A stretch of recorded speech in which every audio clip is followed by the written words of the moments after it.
Boa noite, pessoal. Vocês conseguem me escutar? Acho que não deveria. Que não? Ah, beleza. Cadê aqui? Já estava falando.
O Wi-Fi daqui é para o meio?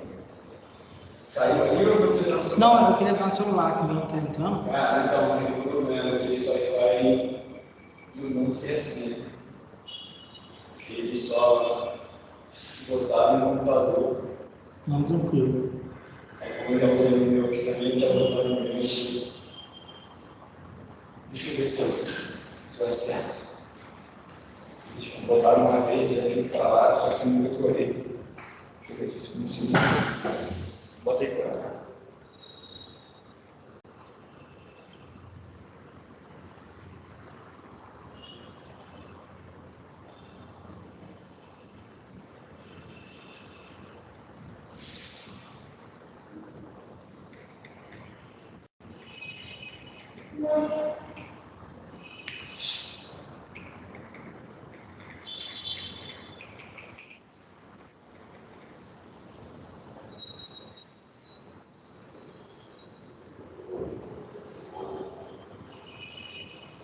Ah, foi.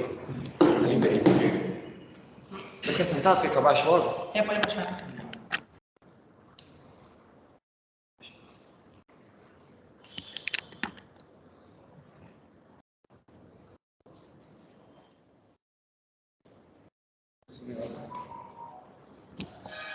Vou baixar isso aqui, que vai ser melhor. Aí vai aparecer.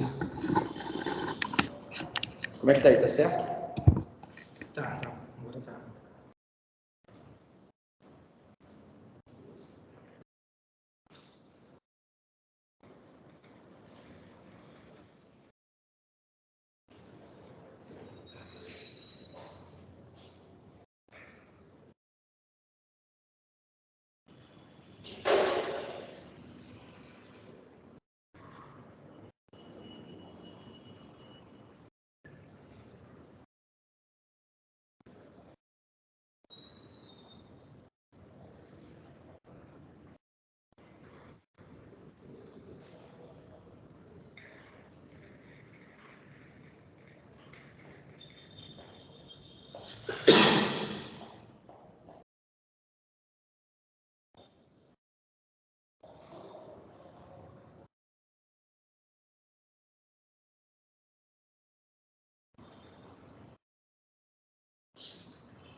Eu acho que não entrou ninguém ainda não, né?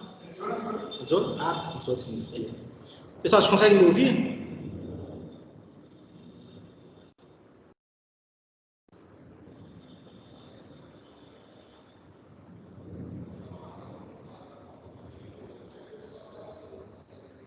Vou botar aqui no chat.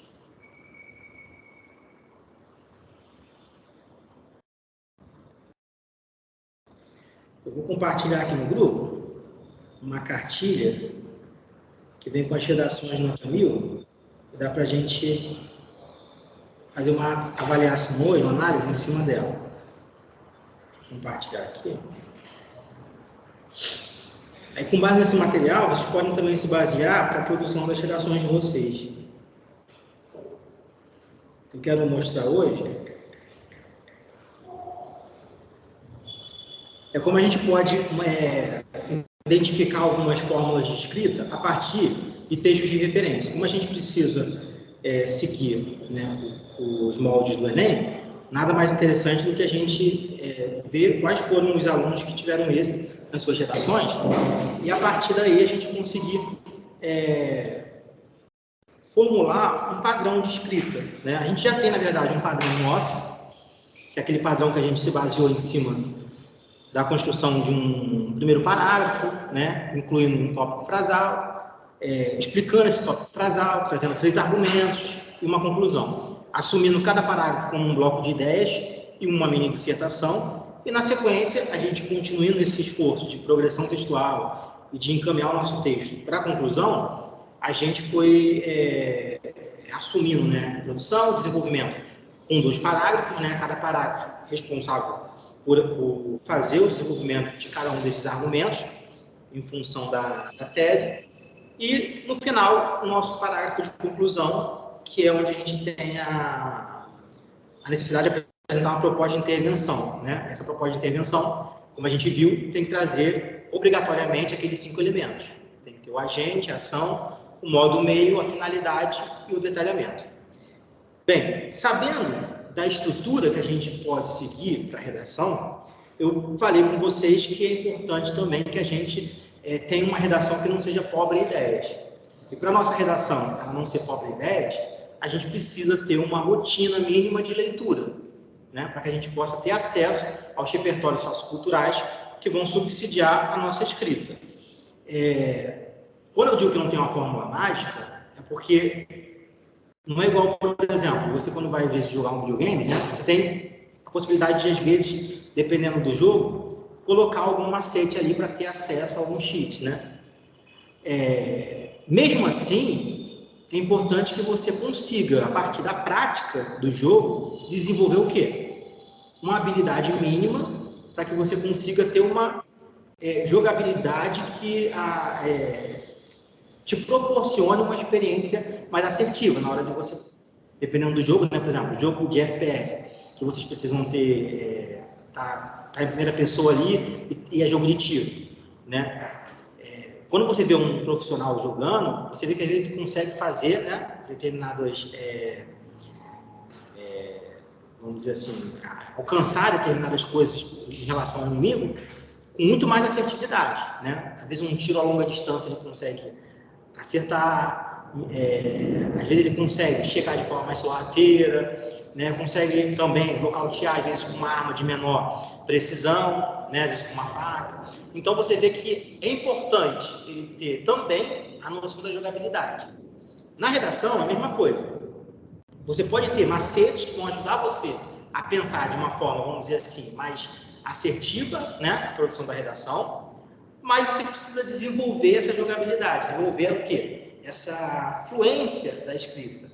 Essa fluência da escrita, ela só vai ser desenvolvida a partir da prática de escrita e também da leitura.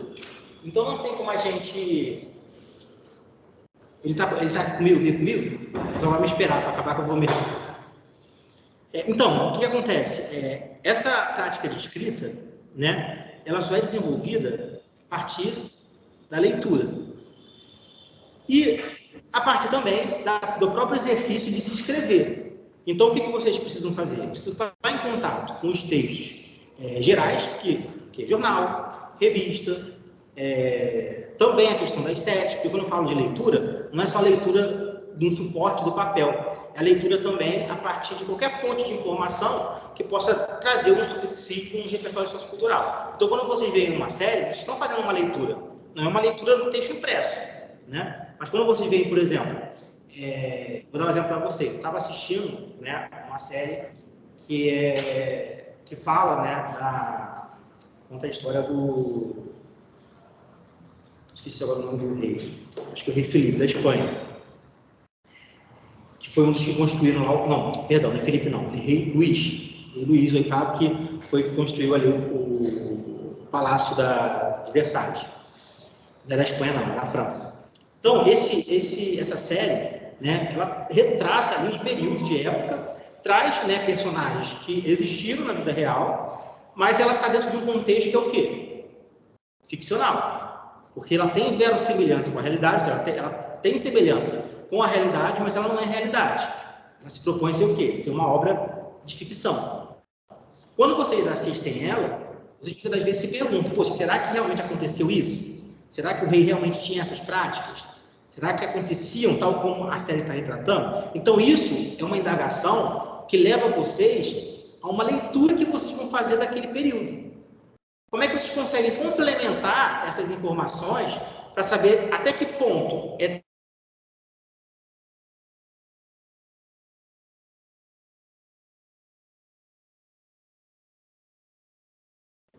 Como é que vocês conseguem fazer essa conexão quando vocês assistem uma série?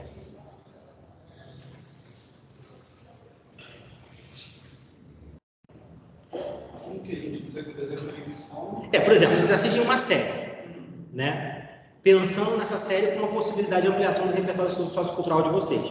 Na aula passada, não sei se foi você que me pediu, acho que foi o outro menino, esse é o nome dele, ele pediu para eu desse sugestões de livros. Aí eu dei para ele sugestões de obras literárias, né? Algumas brasileiras, outras não, que poderia somar no repertório dele. Ele falou assim, para mim é tranquilo ler livro. Eu posso ler com mais facilidade, mas quais livros eu posso ler? Né? Quais livros podem me ajudar? Aí eu falei, olha, existem vários, né? Mas eu vou elencar para você alguns para ser um ponto de partida para que você possa utilizar esses livros, eventualmente em alguma possibilidade de citação no Enem, ou alguma articulação de ideias junto com o tema que está sendo pedido. Só que essas obras são obras escritas. Então, é um repertório sociocultural que vem de uma produção intelectual, um suporte que pode ser digital ou impresso, mas que é de uma fonte escrita. O filme, ele também passa por um momento de escrita, porque ele pode ser uma adaptação de um livro, mas antes de chegar ao cinema, ele vira roteiro, né? E depois ele vira filme a partir da encenação das pessoas e da captação dessas cenas por meio do quê? De todo o aparato do audiovisual, né? As câmeras, fotografia e tal. Então, quando chega o filme pronto para você, o material pronto para vocês assistirem, né? Se vocês pegam, por exemplo, um filme que retrata uma questão histórica, aquele filme, ao mesmo tempo que ele tem como objetivo trazer uma questão histórica, e a gente parte do pressuposto, né, que o diretor tenha feito uma pesquisa prévia para a produção do filme, ao mesmo tempo, aquilo também tem um papel de entreter o quê? De entreter? Oi? Sim, mas qual é o nome que a gente dá? Entretenimento, né? Como entretenimento cultural, aquilo tem também uma pegada ficcional. Às vezes, alguns elementos não necessariamente condizem com o que aconteceu ipsis literis, ou seja, tal como foi literalmente na realidade. Tem ali uma adaptação. Adaptação para quê? Uma adaptação para o cinema. Também para que as pessoas fiquem, vamos dizer assim, fisgadas, né, pela obra. Então, como vocês conseguem trazer um processo de conexão com essa obra para entender até que ponto, né, qual é o limite dela em termos de ficcionalidade e de fatos que condizem de fato com a realidade? Porque muitas dessas obras não são obras que se propõem serem uma obra baseada em fatos reais. Eles, muitas das vezes, não vem escrito isso, que é baseado em fatos reais.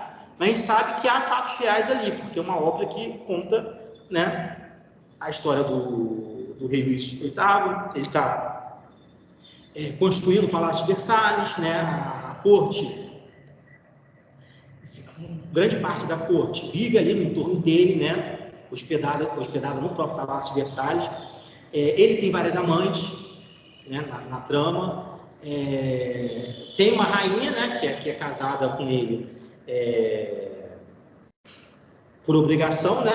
Por uma questão de uma aliança entre monarquias, que era uma princesa da Espanha, e que vive ali também, em Versalhes. E ali vão acontecendo, na série ocorrem várias tramas que têm como objetivo fazer com que a nossa atenção seja prendida. Mas não quer dizer que necessariamente tudo que está sendo retratado ali tenha acontecido da mesma forma. Mas a gente percebe que grande parte dos fatos que estão ali narrados, né, podem serem postos, né, lado a lado com o que realmente aconteceu na história. Como é que o leitor que eu digo, por que leitor? Ah, mas eu estou vendo um filme, sou espectador. Sim, mas você está lendo também. Quando você vê um filme, quando você vê um quadro, por exemplo, uma pintura, você também está fazendo uma leitura, né? Não uma leitura por meio da escrita, mas uma leitura, por exemplo, na pintura, é uma leitura com base na linguagem pictórica. Numa série, você está fazendo uma leitura com base nos elementos, né, cinematográficos ali que estão representados por meio da obra como um todo. Então, como vocês me diriam que vocês conseguem fazer essa conexão, né, entre a série que vocês estão assistindo e até que ponto, né, qual é o limite dela com a realidade?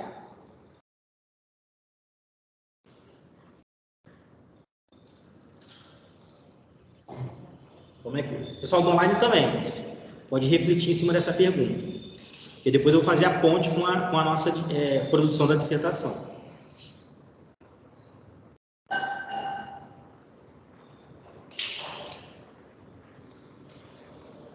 Por exemplo, fala um filme que vocês tenham assistido que seja não necessariamente baseado em fatos reais, mas que trazem elementos que estão relacionados às vezes com alguma coisa que aconteceu realmente, ou com alguma coisa que vocês conseguem sinalizar na vida real. Aquele do furacão, teve um furacão, aí um casal, duas crianças, aí um tsunami, só para o dono. Furacão, não, furacão. Tá bom. Sabe qual é o nome? Não é impossível. Ah, o Impossível. Eu não cheguei a assistir. Como é que é a história dele? Parece que o canal vai viajar lá pro acho que é o Haiti, eu acho. Haiti. E aí, quando vai viajar o estrangeiro, viaja com a família, acontece um tsunami. Tsunami enorme, de vaga, na cidade toda.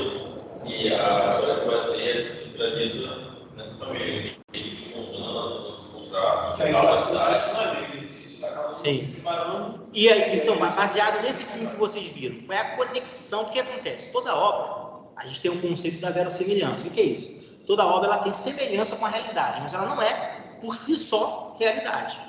Porque a proposta dela é exatamente trazer uma ficcionalidade. Mas ela traz elementos que muitas das vezes são reais, né? Até as obras que não são, que são completamente ficcionais, né? Por exemplo, obras que às vezes trazem uma construção totalmente absurda. Por exemplo, eu estou assistindo uma série agora que é Monstros da Cracóvia. Aí eles trazem uma série de elementos mitológicos da Cracóvia, né? Relacionados a demônios e a mais de elementos de seres, né? Que estão relacionados à mitologia ali, até onde eu entendi, né? Da região da Cracóvia. Até onde a gente sabe, né? Na vida real, a gente não tem contato com nenhum ser do metafísico, né? Que transpasse, né?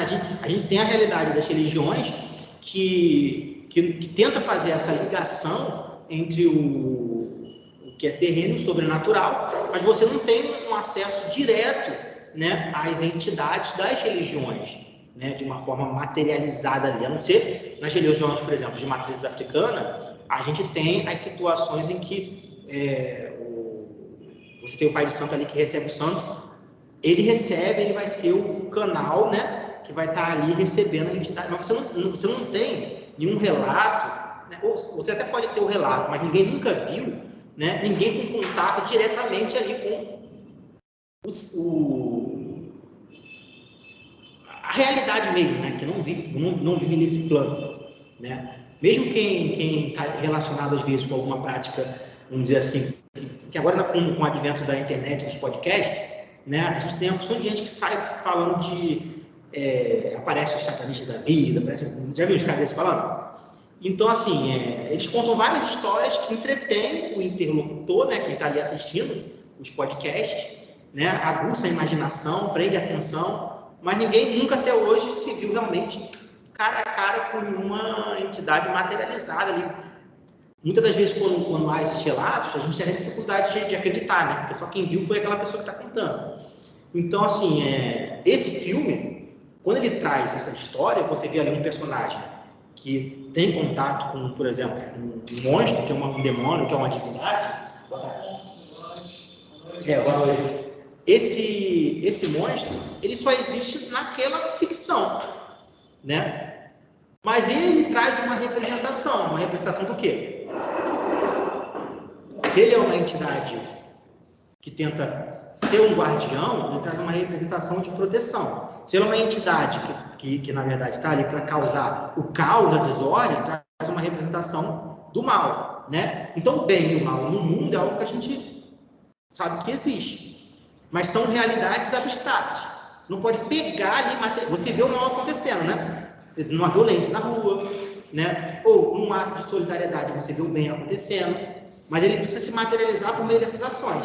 Você não tem isso acontecendo através de uma personificação ali do bem ou do mal, entendeu? Diretamente. Você entende o que eu quero dizer? Entendeu o que eu quero dizer? Está confuso?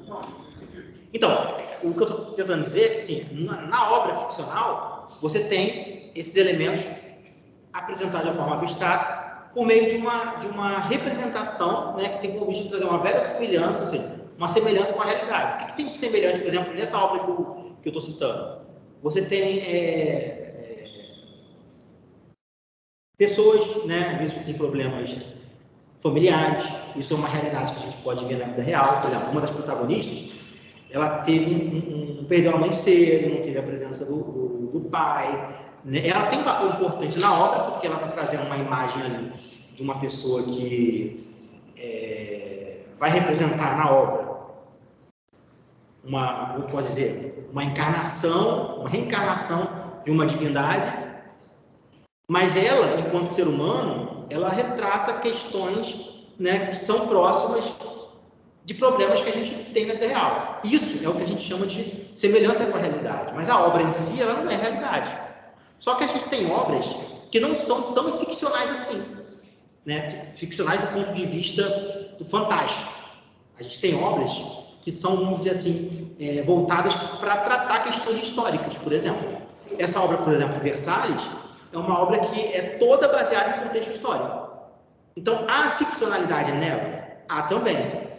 Mas é uma ficção que aparece por meio da trama, né? Por exemplo, de repente você tem ali uma personagem que está envenenando ali uma pessoa. De repente, na vida real, aquela personagem em si não existiu, né? É uma cartomante que é consultada e que ela fornece venenos para envenenar. Mas eu já sei de antemão, e isso eu sei porque eu fui fazer a pesquisa, que no contexto lá do governo do Luís VIII, vou até confirmar se é o Luís VIII mesmo, não tenho certeza. Mas ele tiveram diversos episódios, foi real mesmo, de tentativa de envenenamento dele, e tiveram envenenamentos realmente na corte. De modo que ele até teve que fazer depois de um julgamento, vários nobres que faziam parte da corte foram julgados e assassinados, né, condenados à morte, por conta desses episódios de tentativa de envenenamento. Então, esse fato foi um fato real. E realmente aconteceu historicamente. Agora, como ele foi representado lá, se ele usou um artifício de uma cartomante que fornecia o veneno, entendeu? Então, eu não sei até que ponto isso... Então, qual é a pergunta que eu estou fazendo para vocês? Como vocês conseguem fazer uma conexão de uma obra que vocês viram com a realidade? Né? Até que ponto aquela obra ela é ficcional? Até que ponto vocês conseguem identificar os elementos que realmente fazem parte da realidade? Porque no primeiro momento que você assiste a obra pela primeira vez, né, se você não tiver o que a gente chama de conhecimento de mundo, ou seja, um conhecimento anterior, por meio de repertórios que vocês já trouxeram, que possa ajudar no processo de interpretação daquela obra, o que vocês precisam fazer para poder aquela obra ter mais sentido e ela não ficar restrita somente ao prazer que vocês sentem no entretenimento, na história em si, da trama, né, das aventuras e dos momentos ali, vamos dizer, de clímax da obra. Como é que vocês conseguem se aprofundar mais enquanto, vamos dizer assim, leitor mesmo, né, aquele que não só lê, mas lê, consegue decodificar e entender o código que a obra está trazendo.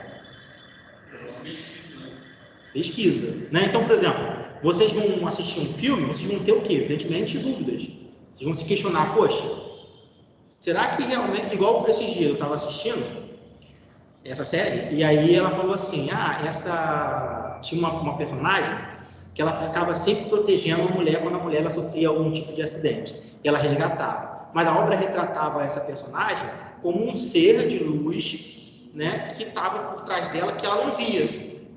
Só que num dado momento da série, ela consegue entrar vamos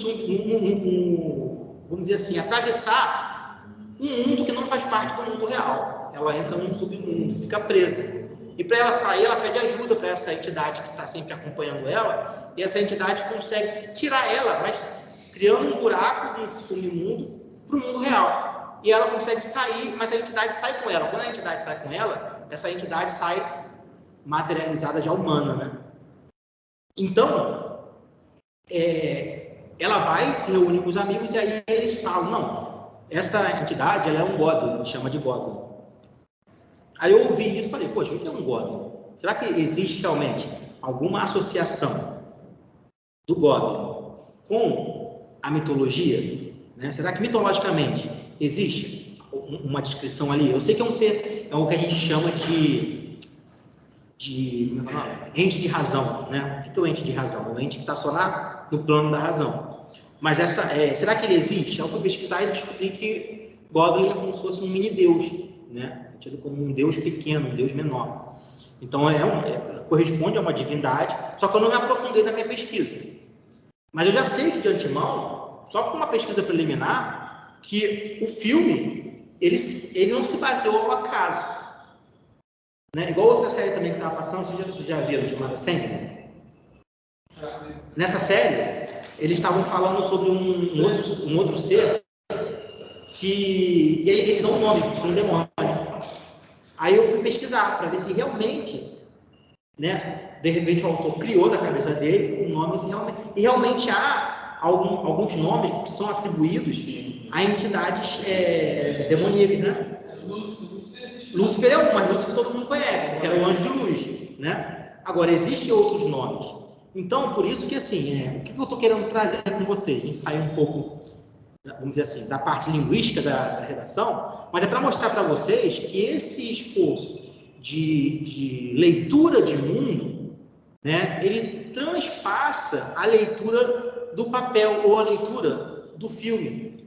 É vocês, por exemplo, lerem um livro, mas estar fazendo o tempo inteiro conexões. Isso implica em vocês estarem lendo e, ao mesmo tempo, pesquisando. Então, por exemplo, o exemplo que eu dei para vocês do filme. Como é que vocês fazem essas conexões? Perguntei, né? A resposta é por meio da própria pesquisa, né? Das indagações que vocês fazem à obra e dessa busca para ampliar, né, aquilo que muitas das vezes fica como lacuna na cabeça de vocês. É a mesma coisa na obra da redação do Enem.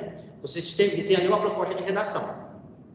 Para cumprir com essa proposta de redação, vocês precisam ter uma ideia de como se estrutura uma dissertação argumentativa, certo? Isso a gente viu. Então, vocês já sabem de antemão que ela precisa se organizar em parágrafos, cada parágrafo tem mais ou menos 5 linhas, vocês sabem que precisa ter um tópico frasal, que é a fase mais importante daquele parágrafo, que pode também estar conectada com a tese, ou seja, a ideia mais importante de todo o texto. Essa tese ela precisa ser explicada, você vai apresentar argumentos e pode, né, porque é opcional, ter uma conclusão logo no primeiro parágrafo. Ali você amarra um bloco de ideias que, na sequência, precisa seguir com o quê?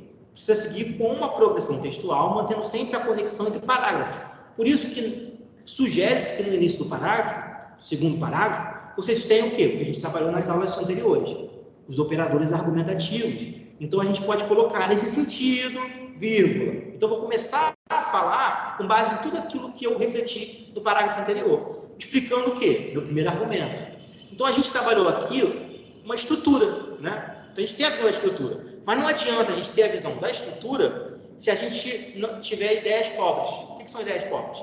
São ideias que não trazem, né, os elementos suficientemente necessários para a gente colocar na nossa redação. Por isso que você me perguntou na outra aula, né?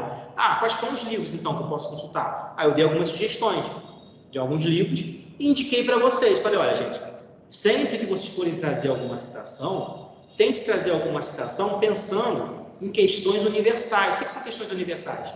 Que vocês conseguem utilizar, né, em conexões que se articulam com... Qualquer pessoa consegue entender. Qualquer pessoa consegue entender. Porque, por exemplo, o que é uma realidade factual que sempre parece ser atual na hora que a gente vai discutir?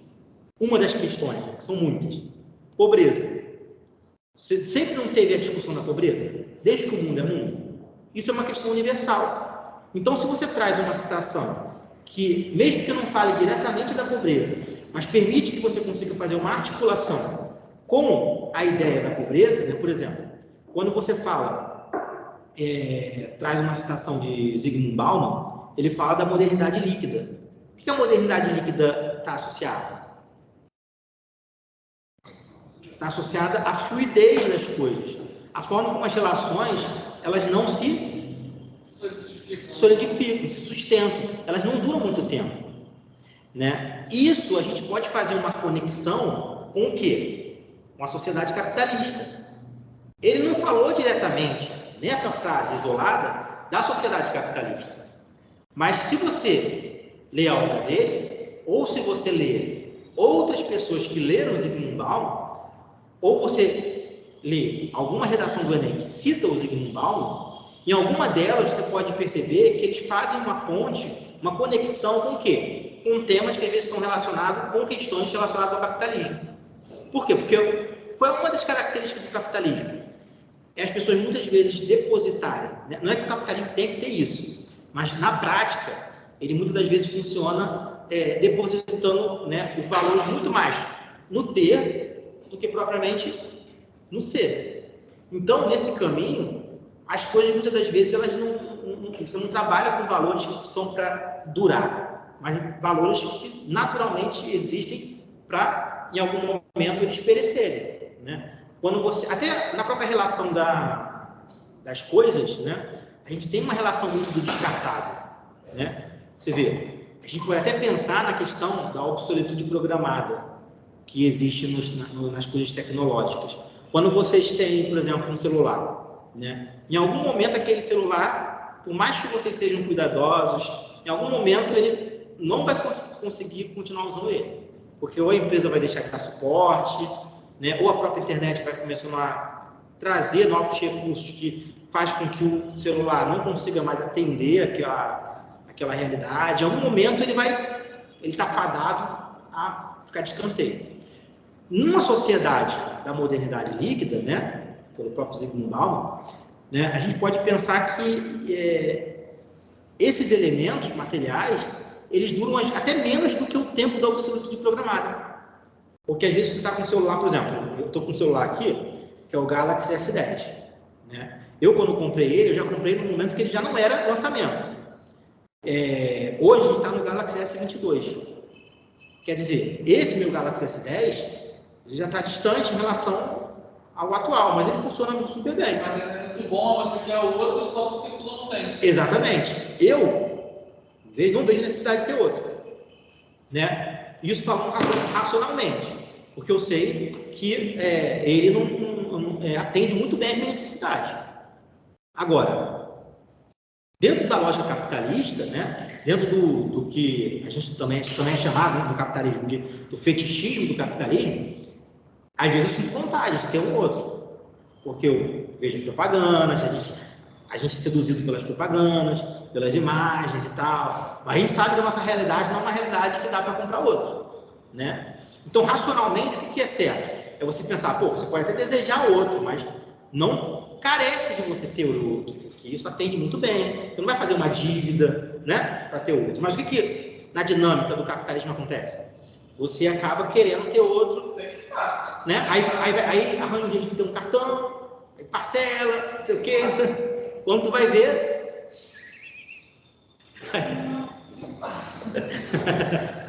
Aí o que acontece? Aí você daqui a pouco está com um outro celular que talvez não era tão necessário, né? Eu até que fiz isso há uns meses atrás, mas não foi com o celular não, foi com um tablet. Eu estava querendo realmente um tablet, aí achava que seria importante para estudar, realmente me ajuda muito para estudar. Mas se eu for botar no papel realmente a questão de super precisar e não precisar, é muito mais uma realidade, vamos dizer assim, de, como eu posso dizer, não tão necessário que necessário. Pô, já tem um computador, né? O computador já supre isso. Então, tá me ajudando muito? Tá me ajudando, eu uso realmente, eu uso bastante. Mas é uma coisa que poderia esperar um pouco mais. Entendeu? Então, isso faz parte de uma dinâmica que a gente entra, que está dentro da lógica do capitalismo. E quando a gente para pensar na citação do Zygmunt Bauman, que ele fala, quando ele fala da modernidade líquida, né, a gente pode falar também das relações entre as pessoas, porque essas relações elas também não duram. Né? Você percebe muitas das vezes, principalmente se as pessoas tiverem uma condição financeira legal, aí que o relacionamento dura menos. Né? Eu fico pensando, será que, por exemplo, se o Neymar ele não fosse quem ele é, né? Será que ele teria tantas namoradas assim?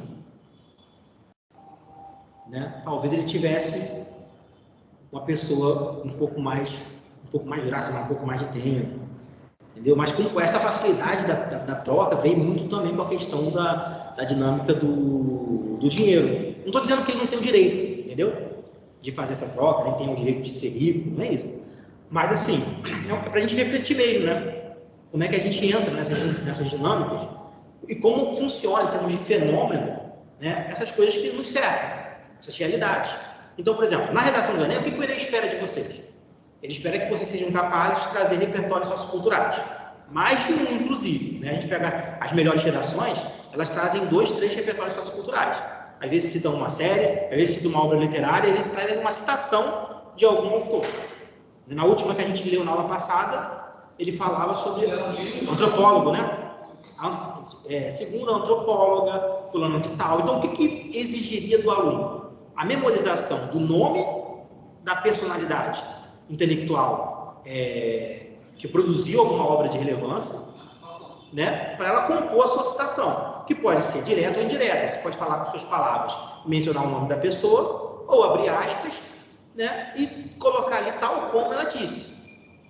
Só que isso, para vocês terem acesso a isso, vocês precisam ler. Mas não só ler, precisa ter uma leitura assertiva, porque às vezes a gente lê, o que acontece quando a gente lê e não está o tempo inteiro reproduzindo aquilo que a gente leu? Esquece. A gente esquece. Você talvez seja capaz de falar para mim de uma forma geral, sobre algo que você leu. Mas às vezes você pontuar especificamente, né, um nome que tem que decorar, por exemplo, do autor do livro, ou então decorar, às vezes essa memorização, às vezes, dependendo da pessoa, é mais difícil. Eu, por exemplo, sou uma pessoa que tem maior dificuldade de memorização, né? Então, o que eu acho que é importante para a redação do Enem, né? A gente fazer um mapeamentozinho de algumas citações possíveis de serem usadas. Porque vocês vão ter uma carta ali na manga, já de forma programada, de dissertações que vocês podem usar. Então, vocês vão colocar lá, ó, citação do Zygmunt Bauman, tal. Citação de Descartes, tal. Citação de fulano de tal, tal. Vocês enumerarem realmente. Claro que isso a partir de quê? A partir de uma pesquisa. E aí, qual é a segunda parte? Não adianta só vocês terem a citação. Vocês precisam saber como essa citação, elas podem entrar no texto. Isso já é um exercício de contextualização e conexão das ideias.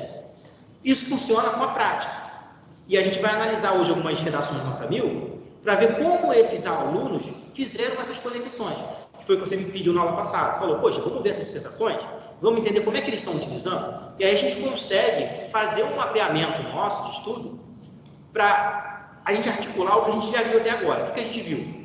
Estrutura da dissertação, vimos as questões dos gêneros, né? Tipologia textual, vimos os operadores argumentativos, né? E a gente viu brevemente algumas dissertações ali, e eu mostrei para vocês esses repertórios socioculturais aparecendo.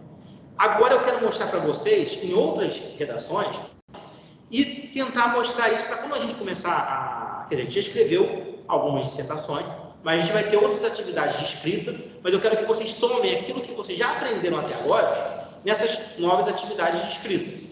Para quê? Para que a gente consiga realmente encaixar esses elementos todos, de forma, vamos dizer assim, mais assertiva. Né? Porque eu vi as redações que vocês fizeram, e elas não são redações ruins. Né? Por exemplo, você mesmo disse que tirou 800, foi? 700. Você tirou 700. Né? Essa semana mesmo, ajudando uma menina, né, que eu dou aula particular, ela só conseguia tirar 600. Aí ela faz uso de uma plataforma, né, pela escola, que a plataforma pontua, ela faz a redação na plataforma, a plataforma dá a nota para ela. Aí eu ajudando ela conseguiu tirar 800. Ela já deu um salto aí, né? De 600 para 800. Bom salto, né? Ou seja, qual é a dificuldade? Ela tem boas ideias, mas o que faltava para ela? Saber juntar tudo. Juntar essas ideias, e não só juntar as ideias, organizar as ideias textualmente. E a gente precisa dos operadores argumentativos por isso. Foi o exemplo que eu dei para vocês, quando a gente fez eu botei aqui um texto com várias frases soltas, sem os operadores argumentativos, e aí eu falei para vocês, quais operadores a gente pode usar para que faça fazer sentido? E aí a gente percebeu que alguns operadores podiam ser encaixados, e mesmo assim, às vezes, havia necessidade de uma ampliação da frase para ela poder ter uma unidade de sentido. Porque o meu texto, ele precisa ter uma unidade de sentido. Se ele não tem uma unidade de sentido, ele fica desconexo. Você vai ferir o quê? A minha coerência. Se fere a minha coerência, né, fere a minha fluidez, a minha clareza. Isso interfere diretamente na leitura do leitor e na compreensão também do leitor. Né? E isso vai fazer com que vocês percam um ponto. Por isso que a gente tem que estar atento a esses elementos. Deixa eu ver se alguém perguntou alguma coisa aqui. Eles falaram aqui do filme Tsunami de 2004, na Indonésia. Esse tsunami de 2004 ele aconteceu mesmo. Né? Realmente aconteceu. Aí está um exemplo de um fato real. Né?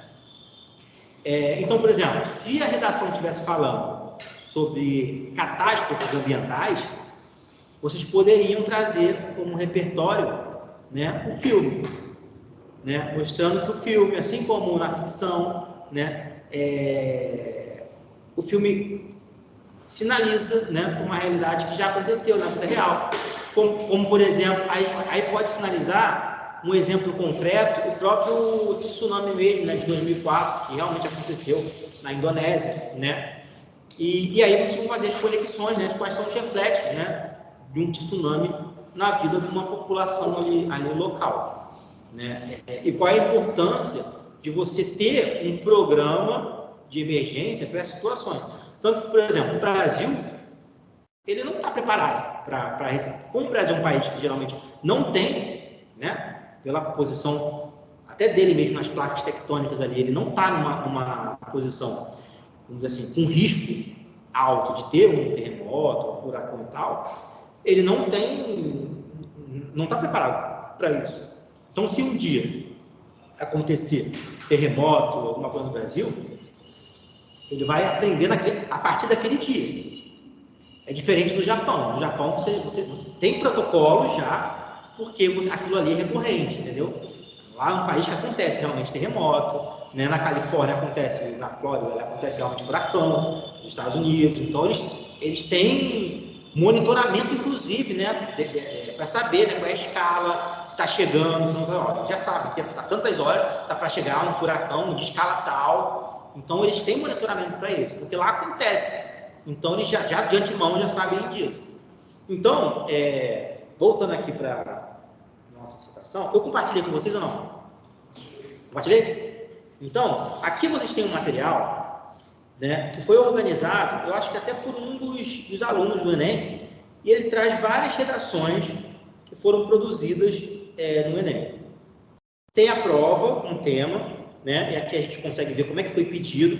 Por exemplo, essa daqui, o tema foi o seguinte, ó.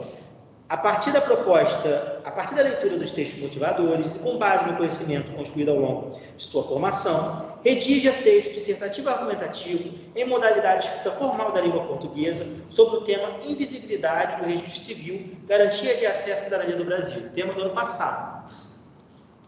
Apresentando proposta de intervenção que respeite os direitos humanos, selecione, organize e relacione de forma coerente e coesa argumentos e fatos para a defesa do seu ponto de vista. Essa proposta, ela sempre se repete. O que a gente chama de... Como é que eu não falei para vocês? Né? O comando, né? Ele vai ser sempre o mesmo. Só vai mudar o quê? O tema. Aí, eu acho que...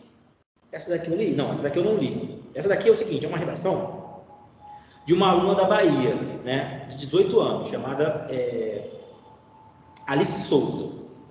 Ela vai dizer o seguinte, vou até pedir para que vocês prestem atenção também no que eles chamam da máscara ali do texto, né? Para vocês verem como ele está limpinho, né? É um texto que é fácil de você ler e entender. Existem algumas rasuras, ela não vai perder ponto por conta dessas rasuras, que é um riscozinho, uma palavra que ela começou a escrever, aquela palavra não é mais o que ela queria, então ela vai lá e faz um tracinho, não tem problema, vocês podem fazer isso. Só a rasura que tem problema.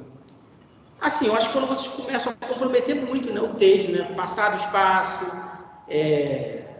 inclusive, quando eu fiz a minha prova do Enem, eu passei do espaço, mas eu não cheguei a zerar, não, mas na minha época eu era diferente, porque eu acho que teve uma mudança, né, do Enem. Quando eu fiz o meu Enem, foi em 2005, de 2005 em diante, eu acho que mudou. Começou a entrar essa proposta com as competências e tal, né? Tanto que eu não lembro de ter tirado 1000, não lembro de ter tirado uma nota dentro da nota ali de 1000, né? Eu acho que eu tirei 80. Você fez em quando? 2005. Então na minha época não era a mesma coisa, era diferente. Mas eu digo assim, por exemplo, se você faz uma rasura que compromete muito, né, os teus parágrafos, né, tipo, tu ficar assim, né, tipo, 4 linhas, escala todas assim, eu acho que isso comprometeria. Mas assim, você começou uma palavra, aquela palavra não é a palavra que você queria, aí você deu uma riscadinha assim nela, né, você vê que a redação dela é uma redação limpa, né, limpa assim, do ponto de vista estético, é uma redação que facilita a leitura, né, de um corretor que vai ler muitas redações. Eu acho que isso é positivo também. Ela começa assim, dizendo, ela vai dizer, a Constituição Federal, promulgada em 1988, foi esboçada com o objetivo de delinear direitos básicos para todos os cidadãos. O que ela trouxe de primeiro momento? Ela trouxe uma afirmação, fazendo referência a um repertório sociocultural, que é a Carta Magna, né?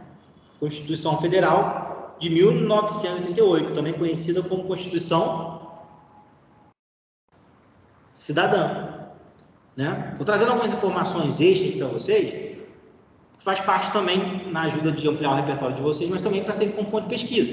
Porque, veja, isso parte do pressuposto de que ela teve que ter um conhecimento mínimo em relação à Constituição de 1988.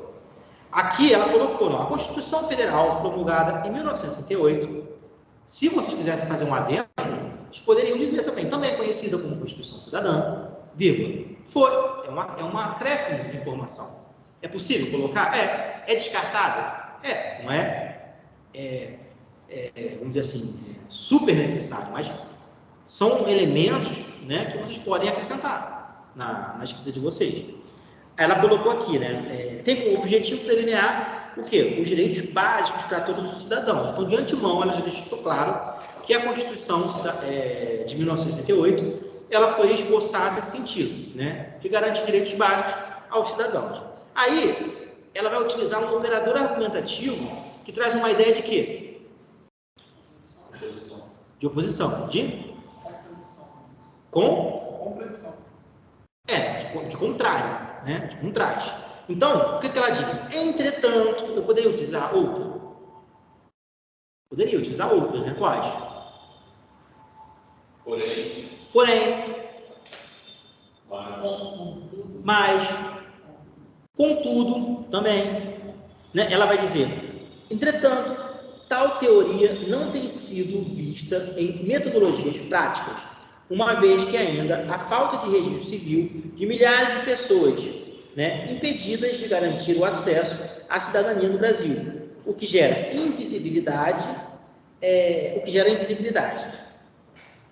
Aí ela vai concluir, ela vai trazer uma conclusão para esse parágrafo, vai dizer, ó, tal invisibilidade, né, provoca inúmeras chagas, como a precarização do trabalho e a exclusão da democracia. Veja que a tese dela, ela colocou no meio, justamente na explicação. Qual é a tese dela?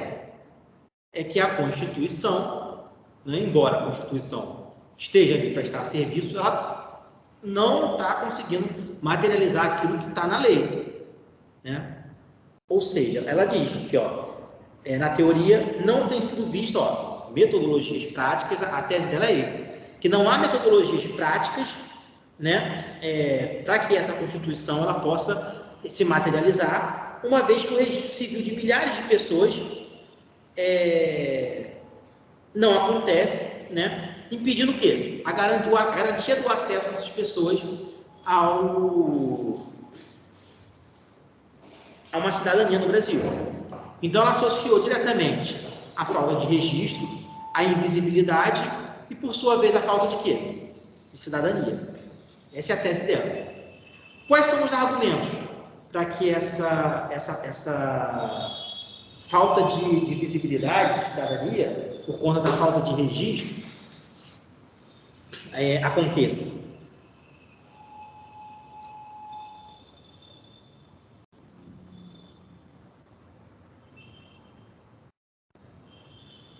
Ela vai falar aqui da precarização do trabalho, né? E a exclusão da exclusão democrática, né? Que é a exclusão da democracia, né? Aqui eu até diria que o argumento, na verdade, dela, porque o teu argumento ele existe para fortalecer a tua tese, né? A tua ideia. Né? E a ideia, na verdade, principal dela é que a Constituição Federal ela existe para esboçar os direitos básicos do cidadão. Na verdade, essa que é a tese. O argumento dela, na verdade, é o seguinte: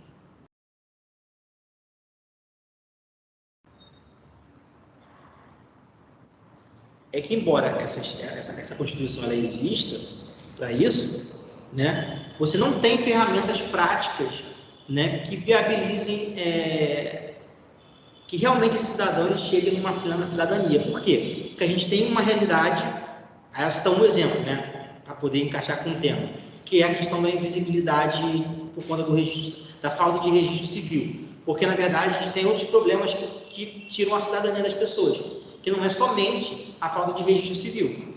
Mas como o tema fala do registro civil, ela tem que chamar a atenção para a questão do registro civil. Então, qual é a tese dela?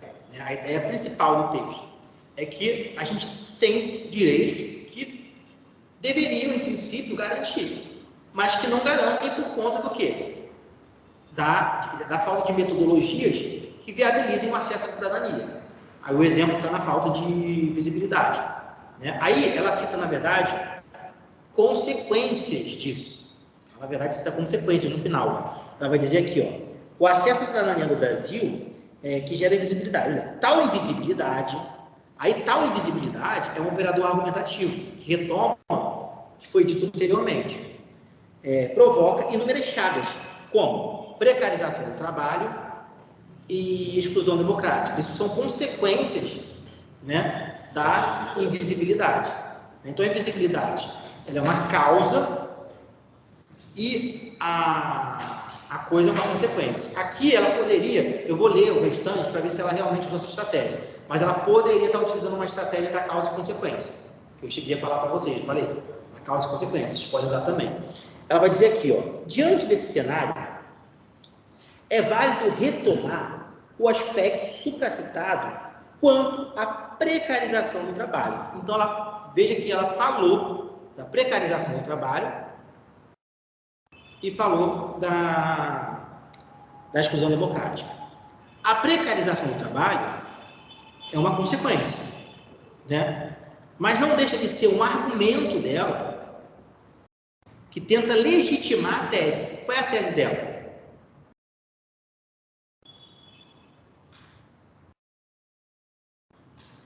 A tese dela é que os direitos... O Instituto Federal está ali para priorizar, para ajudar a auxiliar a uma cidadania para os cidadãos, e ele não está conseguindo colocar isso em prática, na metodologia dele. Exatamente, essa é a tese. Veja que, às vezes, a gente encontra um pouco de dificuldade de retirar a tese tal como uma frase única, expressa pelo texto.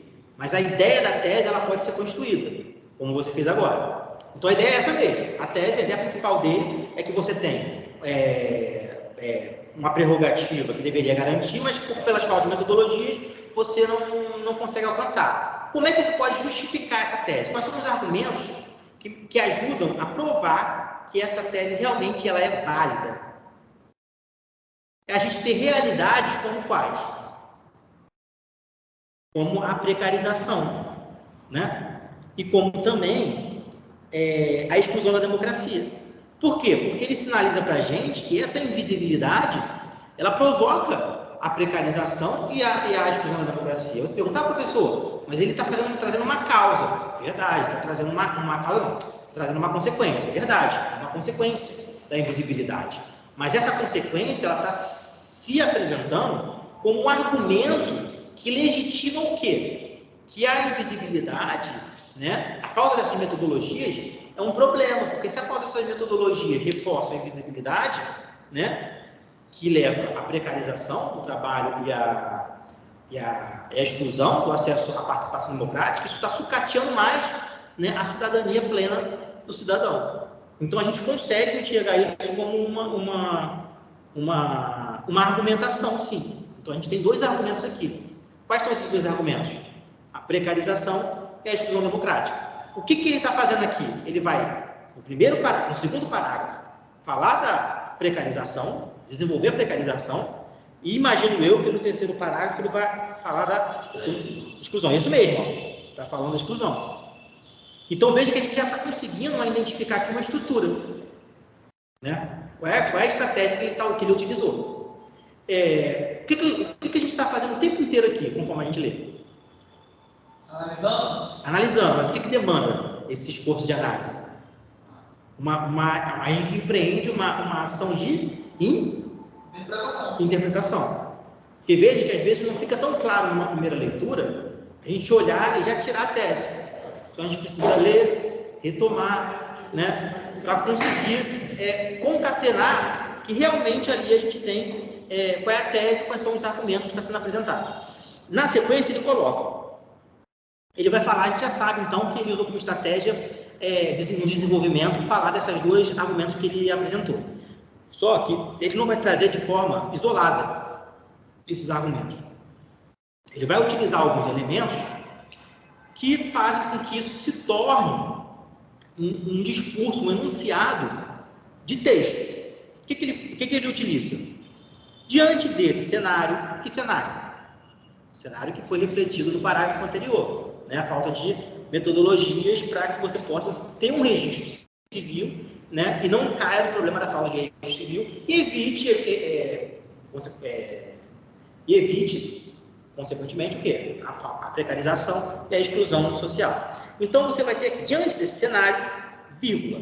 Só que ele vai trazer também uma construção que vocês podem utilizar também.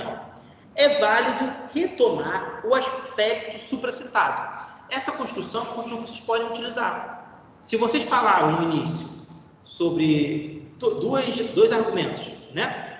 E você quer retomar o primeiro argumento, você pode dizer, né, diante do exposto, né, cabe-se, né, observar, né, o argumento tal. Já falei de uma forma diferente. Como ele utilizou? Ele utilizou aqui o seguinte: diante desse cenário, é válido retomar o aspecto supracitado. Qual aspecto supracitado? Ele coloca quanto à precarização do trabalho. Aí ele fala aqui o seguinte, quanto à precarização do trabalho laboral. Ele especifica ainda, né? Aí ele vai colocar, nesse contexto, veja que o tempo inteiro ele está fazendo uso de operadores argumentativos. Então, estejam atentos também a isso. Nesse contexto, é indiscutível que a ausência do registro, aqui faz uso também, né, de uma oração subordinada oração subordinada subjetiva, que é o seguinte, oração subordinada substantiva subjetiva, que é essa construção que começa com ele diz assim, é indiscutível que a ausência do registro civil indiscutível que a ausência do registro civil primordial, aqui eu não entendi o que ele quis dizer. A certidão de nascimento. A certidão de nascimento. Ele faz, na verdade, aqui, ele abre 2 travessões para trazer uma explicação. Uma coisa que estivesse vindo entre aspas, entre parênteses. Aí ele vai dizer, né, diante desse cenário, é válido retomar o aspecto supracitado quanto à precarização do trabalho laboral. Nesse contexto, é indiscutível que a ausência do registro primordial, aí esse registro primordial é a certidão de nascimento. Aí ele vai dizer o que implica, né? Impossibilita a pessoa de possuir outros documentos necessários para a vivência social. Aí, isso eu falei para vocês naquela aula que a gente refletiu, né? A gente refletiu todas essas questões. Como, por exemplo, a carteira de trabalho. Então, ele conseguiu estabelecer uma relação lógica. Se você não tem o documento primordial, que é a certidão, você não tira a carteira de trabalho. Se você não tira a carteira de trabalho, você não vai conseguir entrar no mercado de trabalho, mesmo nos postos mais básicos, né? Isso cria uma precarização também de acesso, né? Porque a gente tem a precarização do trabalho, no sentido de que pessoas que já acessaram o mercado de trabalho, mas que estão no privilégio da servidão. O que significa isso? Querem, pelo amor de Deus, né, conseguir um trabalho, mesmo que seja explorado para ganhar pouco, mas para poder dar ingresso no trabalho. Né? Aqui a gente está falando de uma precarização anterior ainda, que é a precarização do acesso. A pessoa não conseguiu nem acessar a condição de trabalho, porque ela não tem os documentos básicos. Aí você tem aqui o seguinte, ele continua dizendo, né, dessa forma, ou seja, um elemento de quê? Operador argumentativo dessa forma. Conclusivo. Isso aí. Dessa forma, operador argumentativo de conclusão. Então, ele vai dizer, dessa forma, é afirmativo que tal... Veja que as expressões que ele utiliza, né? Ele está sempre se ancorando em expressões que organizam discursivamente as ideias dele. É afirmativo que tal lacuna incorra na precarização do trabalho, uma vez que inviabiliza a efetivação dos direitos laborais, como férias remuneradas ou, em casos mais extremos, torna o indivíduo vulnerável a trabalhos análogos à escravidão. Aí ele toca num ponto mais sensível. Essa conexão de ideias para poder trazer informações novas com base no tema que ele está problematizando só depende unicamente dele, com base nas leituras que ele fez, né? E nas conexões que ele vai fazendo, e a gente pressupõe que ele tem uma fluência na hora que ele vai escrever, porque ele conseguiu pensar que se a pessoa não tem a carteira de trabalho, a pessoa incorre, inclusive, no risco de acabar caindo em trabalhos análogos à escravidão. Por isso ele reforça a ideia da precarização do trabalho. Conseguiram pescar isso? Então, veja que isso são conexões que só vai depender de vocês, mas que elas são construídas a partir dessas leituras. Professor, mas eu não sei por onde começar, por onde ler, onde eu vou achar essas ideias. Um dos caminhos é as redações nota 1000. Porque a gente lê a redação nota 1000, a gente vê o que a pessoa usou. alguns recursos aqui, eles podem ser utilizados por vocês. Isso não é cópia. Né? Você utilizar, por exemplo, afirmativo, né? Quando vocês dizem assim, por exemplo, dá um outro exemplo aqui que ele usou.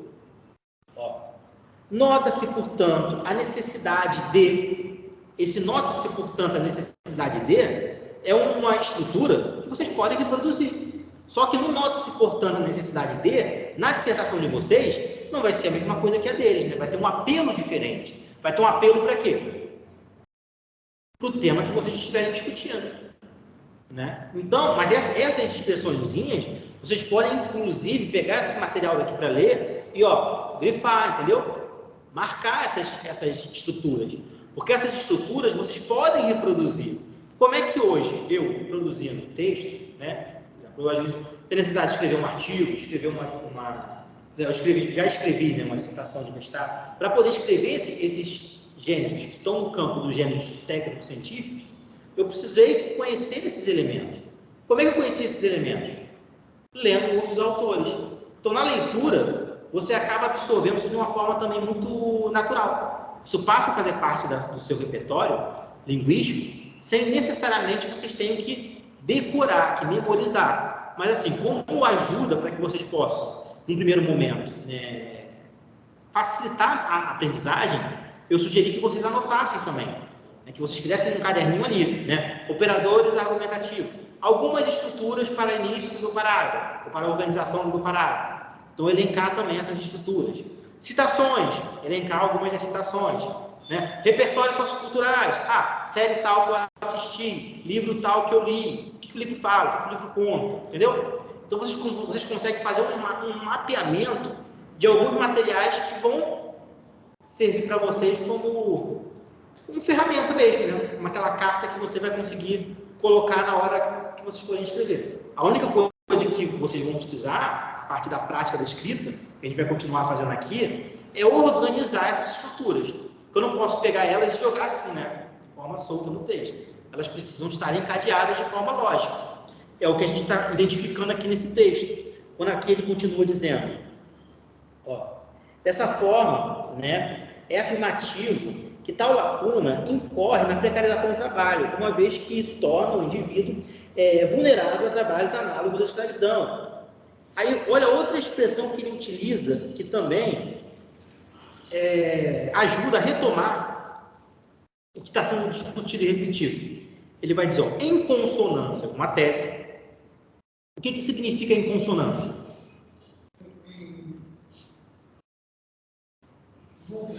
Que tem relação, que está em acordo. Porque uma coisa que está em dissonância, ela está fora. Né? Agora, quando você fala que está em consonância, significa que você está pensando da mesma forma. Então, em consonância com a tese, que tese? Né?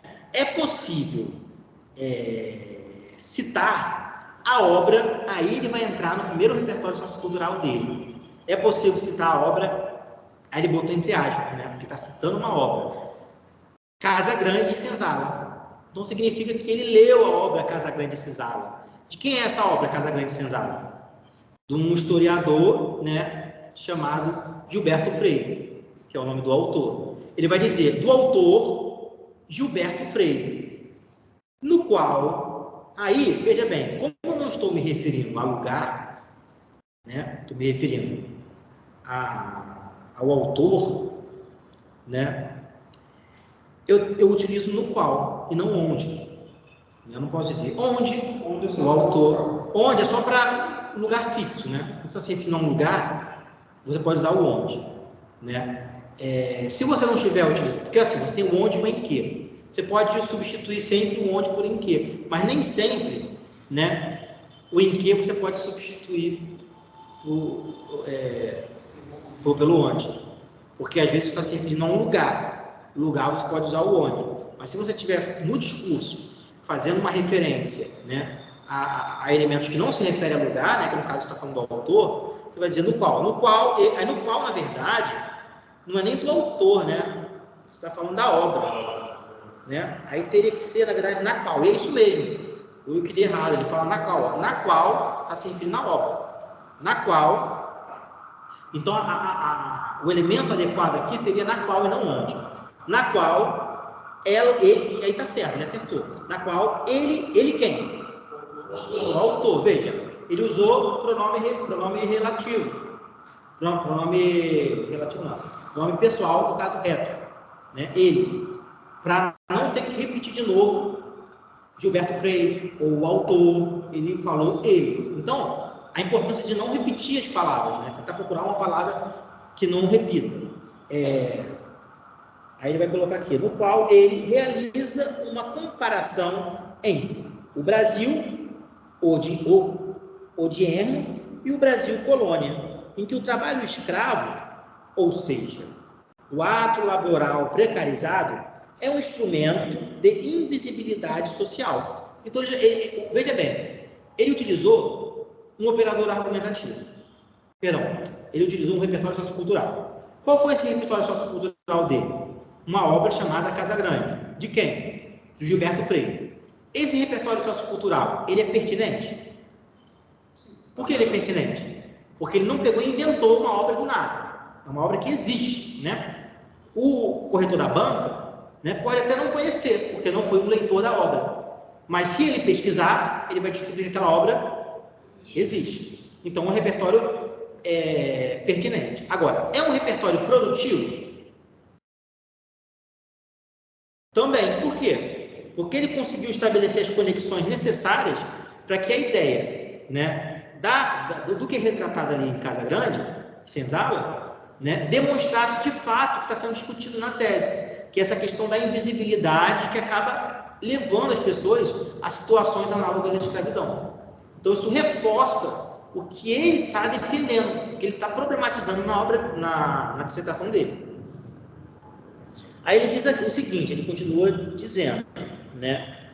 Sendo assim, torna-se evidente, então veja, ele, nesse parágrafo dele, ele colocou ali uma conclusão, o que prova para a gente que a conclusão ela não precisa estar apenas no último parágrafo. O último parágrafo é uma conclusão, é uma síntese de todo o texto, onde vai aparecer a proposta de intervenção de vocês.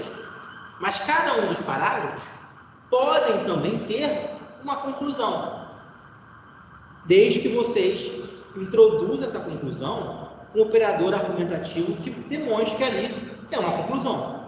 Então ele vai colocar aqui o seguinte, vai dizer, ó, sendo assim, torna-se evidente, veja, torna-se, né, utilizando sempre na terceira pessoa do singular, evitando a primeira pessoa, torna-se evidente a essencialidade dos registros civis na garantia dos direitos trabalhistas por todos os brasileiros. O quê? Por sua vez, o que por sua vez sinaliza para a gente? Uma ideia de continuidade. Por sua vez, coopera em permanecer a visibilidade cidadã. Então, veja que ali ele consegue concluir o que ele pretendia esboçar ali nesse segundo parágrafo dele. Ele vai partir agora para o terceiro parágrafo. O terceiro parágrafo, ele vai mudar completamente o enfoque dele, mantendo a perspectiva dele no quê? No tempo. Ele não pode fugir do tempo. Mas qual foi o segundo argumento que ele trouxe? A exclusão democrática. Então, ele vai falar disso. O que ele vai dizer? Ele vai usar um operador argumentativo, né, que acrescenta uma ideia, dando fôlego para a progressão textual do texto dele. Vai dizer, ademais, é essencial citar a exclusão democrática. Então, veja bem, a gente está aqui identificando, né, quais são, não só as estratégias para a escrita do texto dele, mas quais são as estratégias linguísticas que ele está utilizando para que ele compreenda um dos fatores de textualidade, que é a coesão e a coerência textual. O que ele utiliza para isso? Elementos linguísticos, né, dos quais nós temos os operadores argumentativos e também as conjunções coordenadas de conclusão, de oposição, né? A gente pode ter conjunções subordinadas de conformidade, conforme fulano de tal. Então, existe uma série de opções que a gente consegue utilizar, que fazem parte do escopo de elementos que está presente no corpo da língua portuguesa e que existe a serviço do quê? Da organização das frases e dos parágrafos. E, consequentemente, ela ajuda a gente a estruturar o quê? As nossas ideias. Então, a gente precisa prestar atenção como esses elementos aparecem, porque a gente pode utilizar eles também no texto que a gente vai produzir. Se eu passasse um exercício para vocês assim, dizendo assim, produza um texto tentativo e argumentativo, né, com um tema tal, aos moldes do Enem, utilizando os operadores argumentativos, né, da redação mencionada. E aí eu colocasse, por exemplo, essa redação. O que vocês precisariam fazer? Identificar esses elementos, né? E na hora que vocês fossem escrever a redação de vocês, fazer uso desses elementos como articuladores. Só que encadeando não mais a ideia e a problemática desse texto, mas a ideia e a problemática do tema que eu passasse para vocês. Isso é uma atividade possível da gente fazer. Porque isso vai fazer com que vocês possam assimilar esses elementos. Ah, só existem esses elementos? Não. A expectativa é que com o amadurecimento de vocês enquanto leitores, né, a partir dessa trajetória da vida escolar e da vida acadêmica, é que esse repertório ele aumente, porque vocês vão ler outras obras, vão ter contato com outros professores, que vão poder acrescentar coisas que eu já não posso. Isso tudo vai fazer com que vocês melhorem a escrita de vocês. Isso faz parte natural do processo mesmo de maturação, né, cognitiva e amadurecimento dessa competência linguística do falante, né, num contexto específico que é a escrita. Porque a escrita é realmente uma atividade altamente complexa. Isso é entendido pelos cientistas da linguagem como uma atividade que realmente é altamente complexa. Então, às vezes, a gente, quando fala com uma pessoa, por exemplo, que é analfabeta, né, a gente percebe que há uma distância muito grande, às vezes, até na forma como ela organizar o discurso oral dela, porque falta realmente elementos básicos ali para o desenvolvimento de uma competência linguística. E o papel da língua portuguesa, né, enquanto ensino, é ajudar o falante, né, e o produtor de texto a desenvolver essas competências, por meio do reconhecimento do quê? Desses aparatos linguísticos. E isso daqui surge, um dos caminhos é a leitura, né, a leitura individual de vocês, mas também, né, essa leitura crítica que a gente está fazendo de forma coletiva, que é uma leitura, vamos dizer assim, mais guiada, onde eu mostro para vocês os elementos, sinalizo. Mas eu espero que, assim, quando vocês forem ler as outras, vocês também façam isso. Então, vocês também comecem a olhar de forma, vamos dizer assim, mais maliciosa no texto, para identificar esses elementos que estão aparecendo. E marque eles, entendeu? E tragam eles para evidência de vocês, para que eles possam serem utilizados em outras produções que vocês forem fazer. Então, aqui vocês podem perceber que ele finaliza com essa conclusão, né? Aí ele vai começar um outro parágrafo, o terceiro parágrafo dele, falando da exclusão, que é o segundo argumento dele. Ademais, é essencial citar a exclusão democrática como uma das principais consequências da falta de registro civil. Veja que na escrita dele, ele menciona o termo consequência, que eu já tinha falado para vocês, lá no início do texto, sem ter lido, lá embaixo ainda, que elas eram argumentos, mas que esses argumentos, simultaneamente, eram o quê? Consequência. Aí eu não tinha ainda conseguido identificar se ele estava realmente utilizando a estratégia da causa e consequência ou não. Na verdade, ele não está utilizando a estratégia da causa e consequência. Mas nada impede ele trazer as consequências e essas consequências serem argumentos em relação à tese dele, né? Então, veja que o que ele fez, na verdade, foi organizar o texto de uma forma que ele tenha uma unidade de quê? Uma unidade de sentido. E aí ele continua dizendo, né? Ademais, é essencial que a exclusão democrática, citar, né, a exclusão democrática como uma das principais consequências da falta de registro civil. Aí ele, como ele quer continuar falando o que ele mencionou anteriormente, fazer uma pequena retomada e acrescentar uma informação nova, ele usa um operador argumentativo. Qual é o operador argumentativo que ele utiliza? Perfeitamente. É isso que eu quero que vocês comecem a perceber, entendeu? Ler o texto, conseguir pela via de vocês, identificar que ali tem um operador argumentativo. E quando vocês forem escrever os textos de vocês, perceber que vocês podem utilizar também esses elementos, né? Então, quando vocês forem escrever, vocês colocaram lá uma frase inicial. Depois vocês querem retomar aí essa informação nova, vocês podem dizer, olha, essa perspectiva.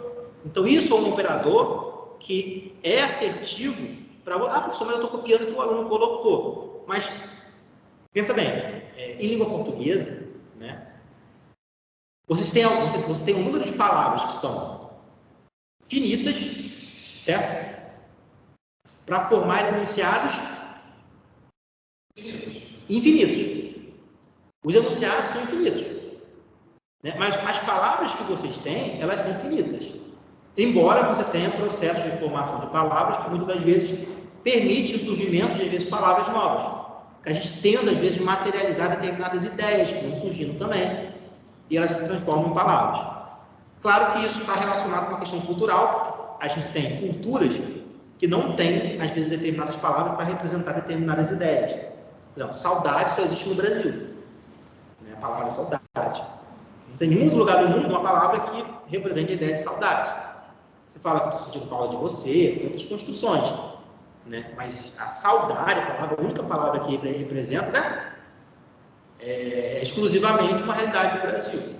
No hebraico, por exemplo, você não tem um meio termo, né, das coisas. Ou está frio ou está quente. Tanto que na passagem bíblica, né, é posto ali, né, na alegoria bíblica diz o seguinte, né, ou sejas quente ou sejas frio. Se fores morno, te vomitarei. Na cultura hebraica, você não tem essa coisa tá frio, tá mais ou menos. Meio termo, não tem. Né?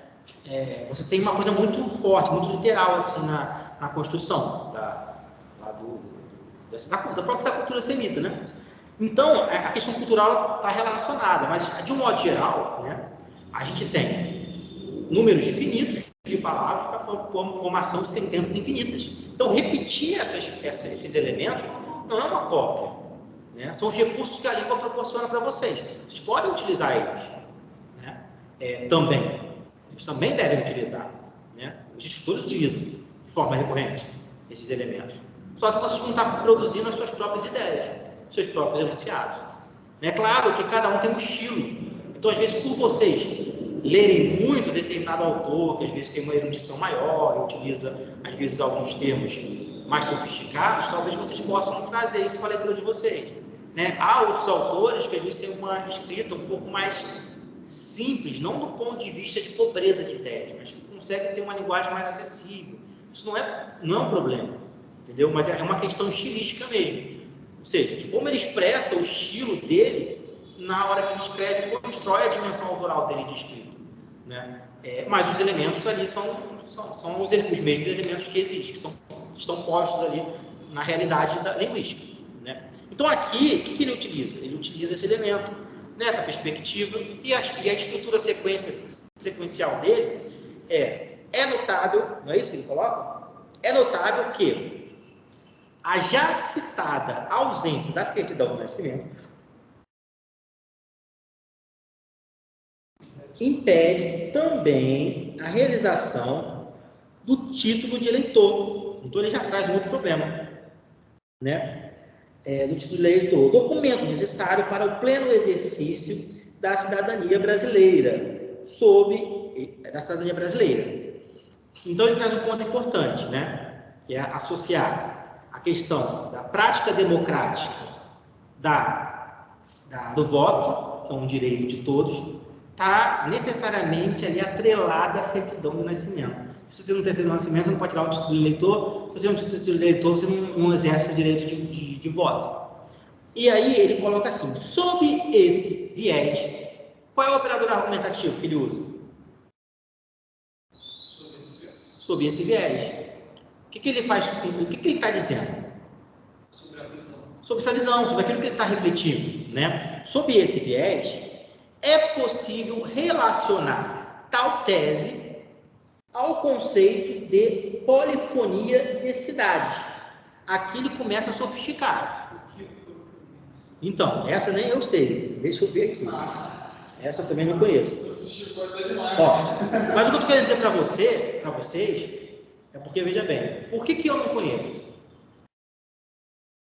Porque isso faz parte de um repertório que não está, ainda não está, né, no meu conhecimento de mundo, no meu pré-conhecimento de mundo, nem no conhecimento compartilhado com vocês, porque nem vocês sabem também, nem eu sei. Então, como é que a gente passa a conhecer isso? A partir da leitura. A gente está lendo aqui, em algum momento, né?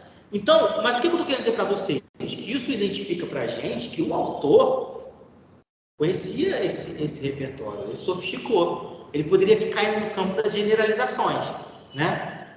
Aquilo que todo mundo sabe. Mas não, em algum momento ele traz alguma coisa que vai reforçar e sofisticar a ideia dele. Pode falar. Eu acho que isso contribui para a nota dele para ele chegar no ponto. Olha o quê? Chegar na pontuação máxima. Com certeza, porque é um repertório sociocultural, entendeu? Isso demonstra que ele sabe utilizar um repertório. Mas essa escrita mais rebuscada. Não, mas aí no caso, quando eu falo de escrita rebuscada, não é necessariamente uma escrita mais difícil, né? É, por exemplo, quando ele fala aqui, olha, desse modo, fica evidente que a ausência de registro civil impossibilita tal participação política. Não, ele diz o seguinte, está mais assim, ó. Sob esse viés, é possível relacionar tal tese ao conceito da polifonia das cidades, ou seja, ele na verdade está trazendo uma categoria, um conceito, uma ideia que vai fazer uma conexão, uma articulação com a ideia dele, com o que ele está destrinchando no texto. Então, é uma ideia que não é dele, não foi ele que criou a ideia de polifonia da cidade. Mas isso mostra que ele é uma pessoa que lê para além dos textos motivadores, para além das ideias gerais, ele consegue fazer associações. O que o Enem pede? A gente consiga selecionar, organizar. O Enem quer que a gente seja capaz de fazer essas articulações lógicas por meio de elementos que fazem parte do construto, de fato, do texto, que são esses elementos de operadores argumentativos, que está mais relacionado mesmo às estruturas da língua, né? Mas, em relação às ideias, ele quer que a gente seja capaz de retomar essas ideias que a gente tenha visto ao longo da nossa formação e consiga, de fato, colocá-la no texto de forma pertinente e produtiva. Pertinente porque elas precisam existir, significa que eu li realmente uma informação de uma fonte confiável, e produtiva porque ela precisa fazer sentido, ou seja, ele conseguiu articular. Não é uma ideia que você lê e você fala, poxa, isso não tem nada a ver. Não, tem a ver. Tanto que foi uma redação que tirou 1000. E aí ele vai dizer o seguinte, ó, conceito de polifonia das cidades. Só que isso não fica por aí. Ele vai dizer, ó, desenvolvido pelo teórico. Qual é o nome do teórico? Nick Code. Significa que ele leu o Nick Code. Hoje, né, eu não conheço o Nick Code, nem vocês conhecem o Nick Code. A gente passa a conhecer por meio do quê? Do texto aqui. Mas esse conhecimento ainda é um conhecimento muito superficial. A gente está conhecendo por meio do autor. Então, o que a gente sabe até agora? A gente sabe que existe um tal de Nick Code, né, que lança a mão de um conhecimento chamado polifonia da cidade. Vamos ver se o autor ele vai dar mais informações para a gente, explicando o que é o conceito de polifonia da cidade. Porque até então a gente não conseguiria explorar isso no nosso texto. Veja bem, isso que eu estou lendo para vocês já está articulado no texto do autor. Então, o autor já está com a vida ganha. Eu estou fazendo uma leitura para a gente entender o caminho de escrita dele e para que a gente possa melhorar o nosso caminho de escrita. Mas eu estou trazendo essa reflexão para mostrar como a gente também, lendo, começa a identificar elementos que podem ser utilizados. Então, a gente já sabe o que é aqui. A gente já sabe de antemão que a gente tem que colocar lá no texto um operador, um repertório sociocultural. Mas não adianta só saber que tem que colocar um repertório sociocultural. Eu tenho que saber o repertório sociocultural em si. Eu preciso conhecer algum repertório sociocultural. E não adianta só eu conhecer o repertório sociocultural. Além de conhecer, eu preciso fazer a conexão devida. Porque se eu faço uma conexão indevida, eu coloco um repertório sociocultural que não é produtivo. Ele é pertinente, mas ele não é produtivo. Entendeu? Então, precisa ter sentido. Aí ele diz o seguinte, no qual ele afirma, veja, ele vai falar. Então, eu vou passar a conhecer, vocês vão passar a conhecer também, mas isso demonstra que a gente precisa, na nossa pesquisa, conhecer qual é o conceito do autor, qual é a citação do autor, quem é o autor e o que aquele conceito expressa. Então, esses 3 eixos precisam estar expressos na nossa reflexão sociocultural, né? E o autor tem que passar isso também no texto. Claro, mas aí parte do pressuposto que você lê o texto do autor que você está citando, que você vai conhecer isso, certo? Quando você colocar no seu texto, você vai indicar qual é a citação do autor, quem citou, quem é o autor e o que aquela citação quer dizer. Aí ele vai dizer o seguinte aqui, ele vai dizer o seguinte, ó, no qual quem? O Nick Jones lá. Exatamente, então aqui, isso é uma coesão o quê? Coesão referencial, tá fazendo retomada ao que já foi mencionado anteriormente. Então, ele afirma que a democracia é constituída pela atuação das vozes de todos. Aí começa a ficar claro para a gente a ideia de polifonia. Porque o que é uma polifonia? A polifonia são sons simultâneos, né? Poli, a ideia de muitos, né? Então, é a ideia de vozes que se misturam, né? Então, ele diz, né, desse modo fica evidente que a ausência, né, não, ele vai dizer aqui, ó, a Constituição, pela atuação das vozes de todos, e por isso, onde não há voz de alguém, não há democracia. Então, o que o conceito desse autor diz? É o conceito da polifonia, que tem que ter a voz de todos. Se falta a voz de alguém, significa que ali não tem democracia, ou seja, alguém não está participando, né, não está se comunicando dentro de um processo democrático. Se eu silencio alguém, né, por exemplo, a gente aqui é uma democracia, certo? Então a gente é um conselho. Se dentro do meu conselho eu sei que você é um representante que tem uma ideia forte que eu não apoio, e eu atento contra você para que você não faça mais parte do conselho, que eu fique só com os que concordem, não é mais uma democracia. Eu estou utilizando algum artifício aí, estou silenciando alguém. Isso aconteceu em outras democracias, né? Na própria Roma antiga, a gente teve evidência de imperadores que chegou nos conselhos democráticos, chegou a assassinar alguns representantes, porque ele se colocava queria se colocar como um absolutista, né? Embora tivesse um conselho, ou seja, o poder soberano, ele é um imperador, mas ele tem um conselho. Se ele começa a passar por cima desse conselho, significa que ele está ferindo práticas democráticas. Então, ele continuando aqui, ele vai dizer, né?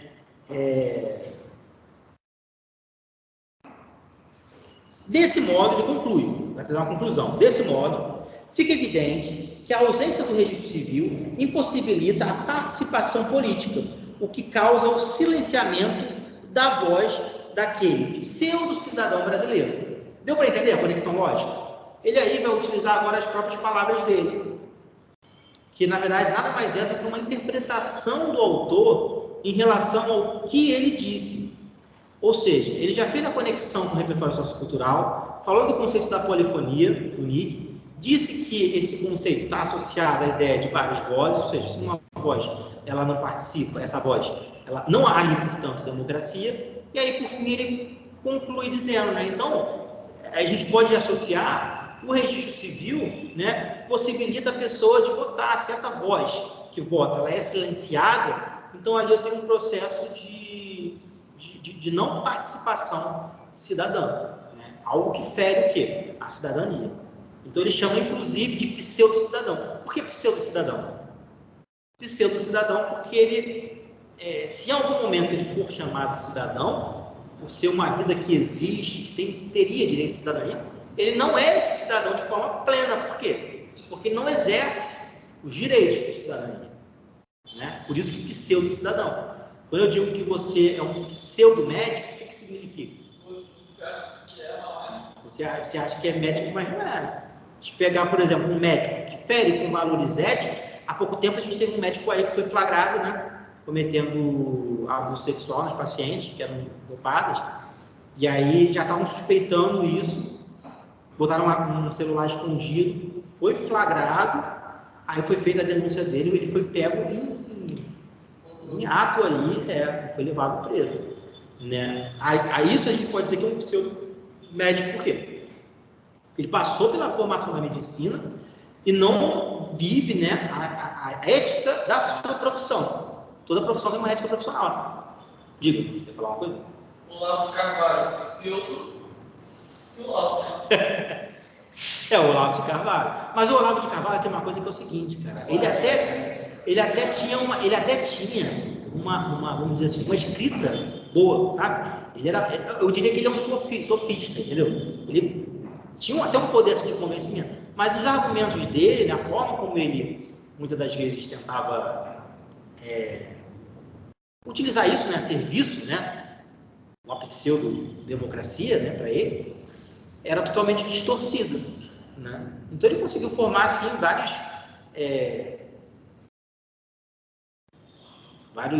como se fala? Vários, como eu posso dizer?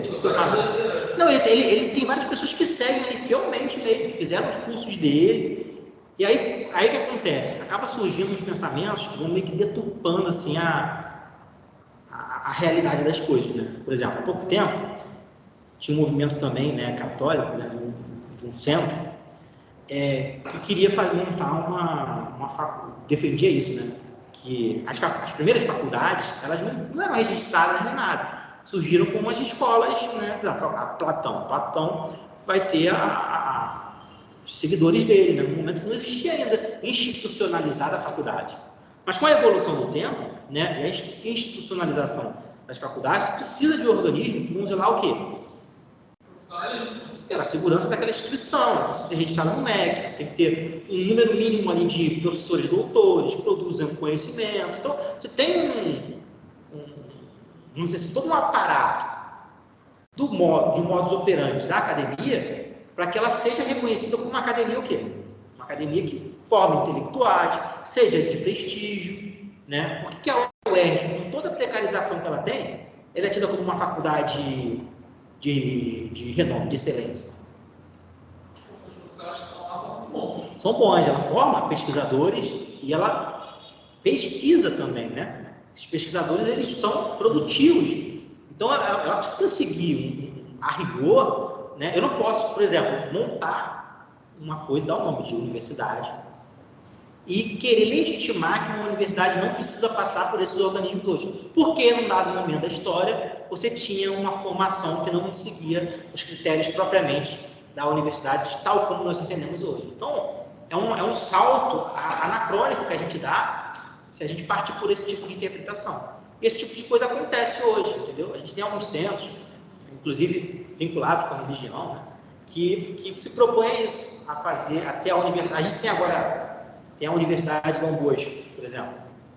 Existe uma Universidade de Dom Bosco que eu acho que é universidade mesmo, né? Mas existe uma universidade que não é universidade, né, mas que se propõe colocar esse título, né, e brigar por um espaço enquanto universidade, como se não precisasse do MEC, como se o MEC fosse um órgão, vamos dizer assim, marxista, esquerdista, entendeu? Então, você vê que é uma deturpação do pensamento, que acaba ferindo, de fato. Aí foi isso que você falou, a ideia do pseudo, né? O pseudo é aquilo que não é legítimo, né? Um pseudo-cidadão não é um cidadão legítimo. Um cidadão que não tem as suas garantias plenas para que ele seja um cidadão. Mesma ideia do filósofo. Quando você diz que ele é um pseudo-filósofo, é porque você precisaria de determinadas garantias, né, para que ele pudesse ser considerado como um filósofo de prestígio. E ele não tem nenhum reconhecimento dos filósofos contemporâneos, né? Por exemplo, você tem aí, quais são alguns filósofos contemporâneos que a gente poderia citar, que é de prestígio? A gente tem aí o Agamben, né? o próprio até um filósofo que não é muito de esquerda, não, para poder trazer um contraponto aí, né? O Pondé tem mais prestígio, né, enquanto filósofo, embora seja muito atual, né? Ele não é, nem sei se ele tem alguma ideia própria, não cheguei a ler muito ele, mas ele fala de vários temas, né? E tem um pouco mais de respeito para ele, no campo das reflexões, do que propriamente do caminho que o Olavo de Carvalho trilhou. Mas aqui a gente tem esse ponto, do pseudo-cidadão, né? Voltando, ele vai dizer o seguinte: desse modo fica evidente que a ausência do registro civil impossibilita a participação política, o que causa o silenciamento da voz daquele pseudo-brasileiro. Então ele associa o silenciamento à ideia lá das muitas vozes, né? Das quais uma voz que seja silenciada, ela já não exerce essa prática cidadã ativa. Então, veja, o tempo inteiro o texto dele vai fazendo conexões de sentido que são produtivas. Agora a gente está na competência 5 do Enem, o último parágrafo, né? O que esse último parágrafo eu preciso ter? A proposta de intervenção. Ou seja, ele é, por si só, um parágrafo de conclusão. Então, ele precisa, de fato, retomar o que foi mencionado anteriormente, fazendo uma síntese, só que o Enem exige que nós apresentemos uma proposta de intervenção baseada em 5 elementos: uma ação, um agente, modo meio, finalidade e um detalhamento. Vamos ver como isso vai aparecer nesse parágrafo último. Ele vai dizer o seguinte, ó: nota-se, portanto, então ele vai trazer o portanto depois do verbo. Se esse portanto ele não está no início, se ele está intercalado, como é que vai ser o uso das vírgulas? Ele precisa estar entre vírgulas, entre duas. Então ele diz: nota-se, portanto, a necessidade de receber esse cenário, a necessidade de reverter esse cenário de invisibilidade social causado pela ausência do registro civil. Então, ele utiliza vamos dizer assim, uma frase de apresentação, né, que tem elementos relacionados à conclusão. Então, ele demonstra que está introduzindo uma conclusão, mas sinalizando para o autor que, ó, há necessidade de acabar com isso. O que a gente pode fazer? Aí ele vai dizer, ó, para tal, aí ele começa: é intrínseco que o governo federal é o agente. Isso já é a proposta de intervenção. É a proposta de intervenção. O governo federal é órgão de maior importância no âmbito nacional. Então, ele traz aqui uma explicação aqui. Implemente, ou seja, ação, implemente mais varas de infância e de juventude em locais de alta procura para esses serviços. Ponto. Aí ele vai continuar. Tal ação, que tal ação é essa?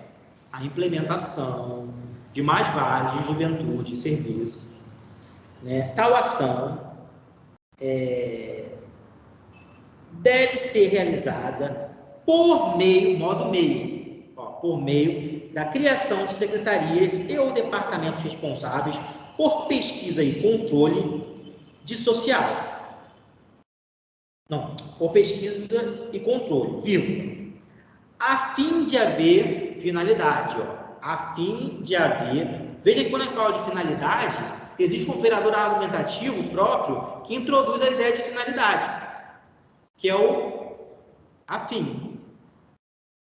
A fim de haver um mapeamento de cidades e regiões metropolitanas, onde, né, se eu for me referir a um lugar, né, cidades metropolitanas, onde há maiores índices de invisibilidade social, para, assim, suprir a demanda requerida para o registro civil dos futuros cidadãos.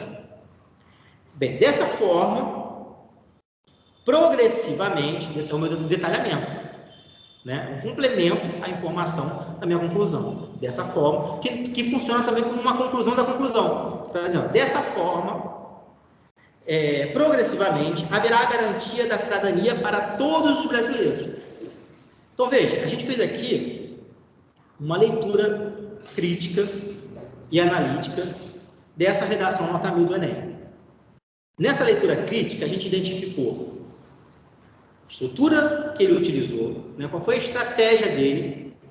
A gente pode perceber que essa estratégia é muito parecida com a estratégia que a gente trabalhou aqui na sala de aula, que é a estratégia prototípica da redação, mas não existe só essa estratégia, podem existir outras, né? Então, é por isso que é legal a gente ver vários autores, porque os autores podem trazer, às vezes, ideias novas para vocês. a gente viu os operadores argumentativos, como esses operadores estão funcionando na frase. Então, como eles, de forma assertiva, funcionam. Então, eu perguntei para vocês, qual operador vocês se identificam aqui? Vocês falaram nessa perspectiva. Então, vocês já estão começando a olhar e identificar quais são esses operadores, né? E viram que há necessidade da gente ter ideias que não sejam pobres. Essas ideias que são mais sofisticadas, elas vêm por meio do quê? Da leitura. Então, eu preciso fazer um pequeno levantamento de citações que eu posso utilizar, de autores que eu posso trazer para a minha dissertação, né, de séries. Isso pode ser tanto na leitura fruitiva. O que é uma leitura fruitiva? É a leitura que você lê por prazer. Então, um livro que você está lendo porque você realmente quer ler, quer ocupar o seu tempo, uma leitura que te dê algum prazer, aquela leitura ela já ajuda. Mas como vocês são antenados com a realidade do Enem, também terem estratégias de leituras que sejam voltadas para a construção de um repertório próprio para o Enem, né? Então, é um dos caminhos. Além disso, a gente tem a importância de entender essas conexões. As conexões que a gente faz com as ideias do que nós lemos, com os operadores argumentativos utilizados da forma correta, para a construção de uma escrita que faça sentido, isso não tem jeito, gente. Isso daí é a prática. Então, eu vou passar uma atividade para vocês fazerem e trazerem na próxima aula, para a gente ver em sala de aula. Se for necessário, vocês podem depois retomar isso. Depois vocês podem até retomar a reescrita dela. Mas qual é a atividade? Eu deixei um materialzinho com vocês, com várias propostas de redação. Foi? Sim. Vocês vão escolher uma dessas propostas que vocês ainda não utilizaram como tema.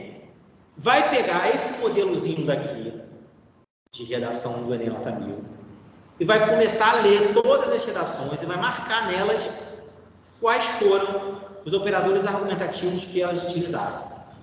E vai tentar pegar esses operadores e encaixar na construção do texto de vocês. Fazendo uma pequena pesquisa, com base na estratégia que nós já trabalhamos aqui, da estratégia da chuva de ideias, que vocês pegam o tema, faz as perguntas para o tema e vai elencar ali quais são as ideias que vocês têm. Essas ideias, elas serão articuladas com o quê? Com esses operadores argumentativos, para vocês poderem construir textos que não sejam só frases soltas, mas ideias organizadas. Só que não adianta a gente organizar as nossas ideias e a gente não sofisticar as nossas ideias com outras ideias que não foram propriamente a gente que criou, mas pessoas que no campo da intelectualidade podem representar um pensamento de referência. Então, o que vocês vão precisar fazer? Uma pesquisa também nessa área, de tentar identificar, né, algum autor, né, alguma citação que possa ser utilizada na redação de vocês. De preferência, que não tenha sido utilizada por um desses alunos aqui, para a gente poder tentar trazer alguma coisa nova. Eu vou tentar organizar isso que eu estou falando aqui para vocês num enunciado de exercício. Porque eu estou tirando da minha cabeça, mas eu sei qual é o caminho. Mas o caminho que eu quero é esse. Vocês vão escolher um tema daqueles temas que eu passei. Com base nesse tema, vocês vão escrever uma redação, né? Então é a escrita de uma redação mesmo. Só que nessa escrita vocês vão ter um trabalho de pesquisa que vai consistir na leitura desses textos de redação Nota 1000, para identificar esses operadores argumentativos e trazer esses operadores para o texto de vocês, e da pesquisa dos repertórios socioculturais, para trazer esses repertórios socioculturais também para o texto de vocês. E aí a gente, na prática, vai conseguir trabalhar um outro momento que a gente ainda não trabalhou, que é essas conexões dos operadores com os operadores do repertório sociocultural, com os operadores argumentativos, para a construção do sentido do texto. Diga. Pergunta sobre isso. Quais são os pontos da proposta de redação? Anota aí, gente. Ó. Ação, agente, modo meio, fim ou finalidade e o detalhamento. Eu não entendi que seria o modo meio. Modo meio é como vai ser viável para uma medida, para uma ação, ela ser realizada. Como é que é o modo, como é que é o meio que vai ser utilizado? Por meio, a gente tem um operador argumentativo e também indicador disso. Qual? Por meio, como que ele usou aqui? Oi? Ele usou por fim aqui, né? Não, por fim é finalidade. Ele usou por fim? Afim. Isso, afim é finalidade. Mas tem um modo meio. Ou seja, qual o modo meio que ele utilizou? Deve ter aqui, ó. Entendi. É como se ele fizesse uma frase, por exemplo, o governo federal, através... Isso, ele colocou aqui, ó, olha, órgão de maior importância no âmbito nacional, implementar várias de infância e juventude em locais de alta procura por esses serviços. Tal ação deve ser realizada por meio da criação. Então, existem operadores argumentativos, são elementos específicos da língua que estão a serviço do encaminhamento da conclusão para o que vocês querem dizer. Então, vocês olhando, vocês conseguem identificar. Beleza? Ficou claro até aqui? Agora eu quero que vocês, com a palavra de vocês, digam o que eu pedi de exercício. Para eu entender se vocês estão no caminho, se entenderam. A gente tem que pegar uns temas que a Sim. gente não tiver escrito ainda e com base nos operadores argumentativos dessas redações de nota 1000, Sim. a gente vai pesquisar e produzir uma dissertação. Exatamente. Entendeu? E aí, como vocês sabem também que a redação de vocês precisa ter um repertório sociocultural, vocês também vão pesquisar repertórios socioculturais para que vocês possam trazer para a redação de vocês. E tentar ir fazendo um caderninho de citações, entendeu? A maioria dos alunos fazem isso. Vão montando um caderninho com todas as citações ali para que eles possam, no dia do Enem, ter um leque de citações possíveis. Que ele, ao longo dos estudos, né, vem utilizando na prática. Exatamente. No leque, exatamente.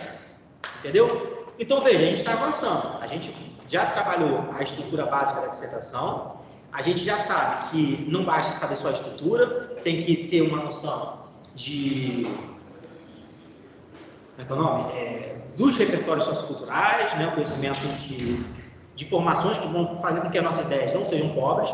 A gente viu que é importante esses elementos linguísticos, que operam a favor da nossa argumentação, operadores argumentativos, os elementos de coesão e coerência, né? E a gente viu como isso acontece na prática por meio dessas referências de redação nota 1000. Agora, a gente vai partir para uma segunda etapa de produção de redação, que a primeira etapa que a gente fez foi uma etapa, assim, de diagnóstico, né? Que a gente conseguia ver como vocês estavam produzindo. E aí eu identifiquei para vocês alguns problemas, certo? Agora, vocês já sabem mais ou menos desses problemas, porque ainda falta eu dar um retorno para vocês da redação do simulado também.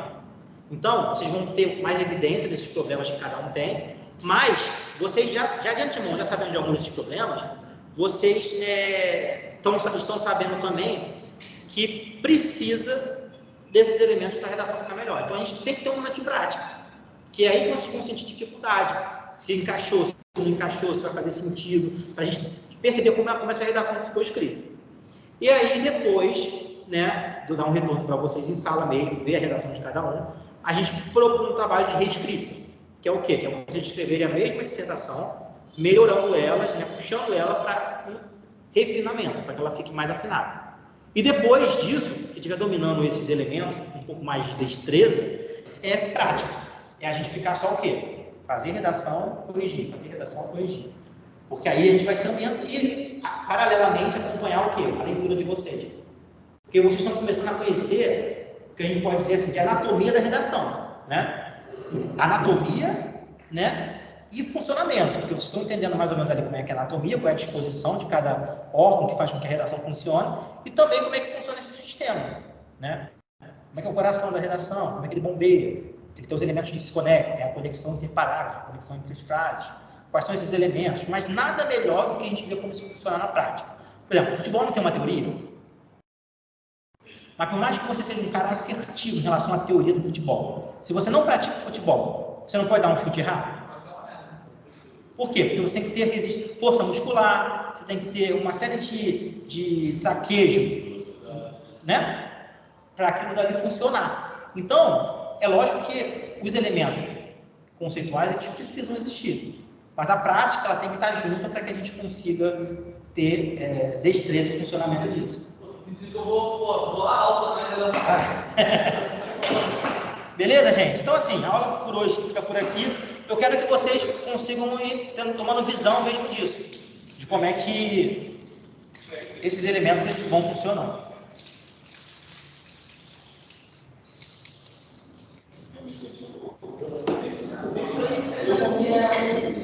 Pessoal do online, alguma dúvida? Vocês querem perguntar alguma coisa? Eu vou depois mandar pelo WhatsApp esse exercício ele organizadozinho, beleza?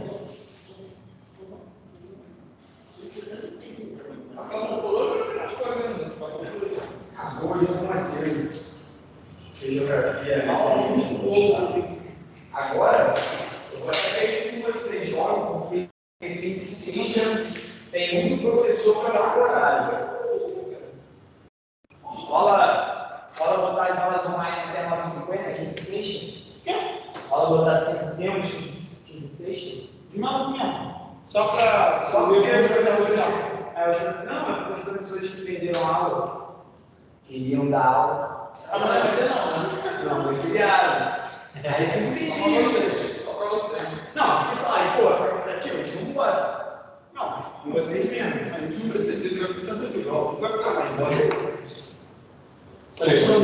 Vou falar no grupo, vou dar esse. Vai ser de 5h40 até 9h50. Quando das aulas que não tiver aula. Exatamente. Se não tiver, como que é isso? Pode te ver. Ouvi, bom,